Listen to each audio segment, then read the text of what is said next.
வணக்கம் பானு. தாங்கள் குறிப்பிட்டது சரிதான். நெல்லையில் பல ஆண்டுகள் பெருமை வாய்ந்த தனியார் பள்ளி இது. பாளையங்கோட்டை பகுதியில் அமைந்துள்ளது. ஆயிரக்கணக்கான மாணவர்கள் பயின்று வரும் இந்த பள்ளியில் 7ஆம் வகுப்பு மாணவர்களை பாலியல் ரீதியிலான சீண்டல்கள் அளித்ததாக கூறி அங்கு பணிபுரிந்து வந்த தற்காலிக ஆசிரியர் நெல்சன் என்பவரும் நிரந்தர ஆசிரியர் ராபர்ட் என்பவரையும் பணி நீக்கம் செய்து தற்பொழுது பள்ளி நிர்வாகம் உத்தரவிட்டுள்ளது.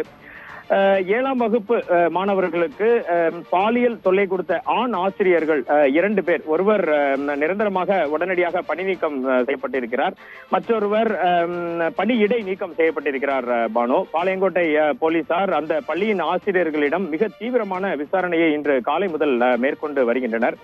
மாவட்டத்தின் குழந்தைகள் நல அலகும் இந்த சம்பவம் குறித்து தீவிர விசாரணை நடத்தி வருகிறது. இந்த சம்பவம் திருநெல்வேலியில் இன்று மிகப்பெரிய பரபரப்பினை ஏற்படுத்தியுள்ளது.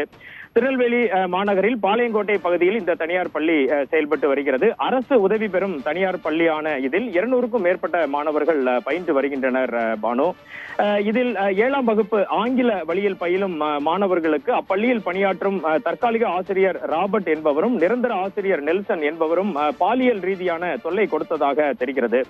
சம்பவம் குறித்து இந்த மாணவர்கள் பள்ளி தலைமை ஆசிரியரிடம் புகார் அளித்த நிலையில் பள்ளி கல்வித்துறைக்கும் இந்த குறித்து தகவல் தெரிய வந்துள்ளது. இதனை அடுத்து மாவட்ட முதன்மை கல்வி அலுவலர் சிவகுமார் விசாரணையில் இறங்கிய நிலையில் ஆசிரியர்கள் பாலியல் தொல்லை கொடுத்தது உறுதியாகி இருக்கிறது. பானு, இதனிடையே பள்ளியை நிர்வகிக்கும் தனியார் நிர்வாகம் தற்காலிக ஆசிரியரை பணி நீக்கம் செய்தும் நிரந்தர ஆசிரியரை பணியிடை நீக்கம் செய்தும் உத்தரவிட்டுள்ளது. பள்ளி நிர்வாகம் சார்ந்த விசாரணையும் தீவிரமாக நடைபெற்று வருகிறது. இது குறித்து நாம் முதன்மை கல்வி அலுவலர் சிவகுமாரிடம் பேசிய போது இதனை உறுதிப்படுத்தி இருக்கிறார்.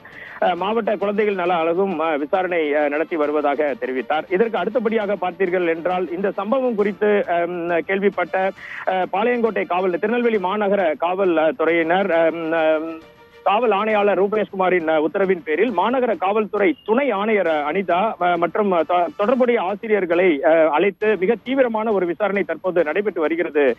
பானு, அவர்கள் மாணவர்கள் மற்றும் அவர்களின் பெற்றோர்களிடமும் தற்போது பாளையங்கோட்டை காவல் நிலையத்தில் வைத்து விசாரணை நடத்தி வருகிறார்கள். இந்த விசாரணையின் அடிப்படையில் ஆசிரியர்கள் மீது போக்சோ சட்டப்படி வழக்கு பதிவு செய்யப்படும் எனவும் தெரிய வந்திருக்கிறது.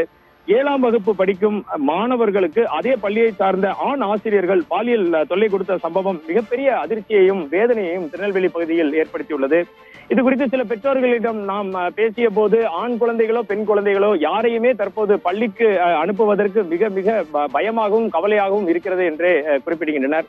திருநெல்வேலி மாவட்டத்தில் தொடர்ந்து இது போன்ற சாதிய ரீதியான பள்ளி மோதல்கள், பாலியல் ரீதியான விஷயங்கள் திருநெல்வேலி மாவட்டத்தின் பல்வேறு பள்ளிகளிலும் கல்லூரிகளிலும் அரங்கேறி வருவது மிகப்பெரிய வேதனையை ஏற்படுத்தி உள்ளது.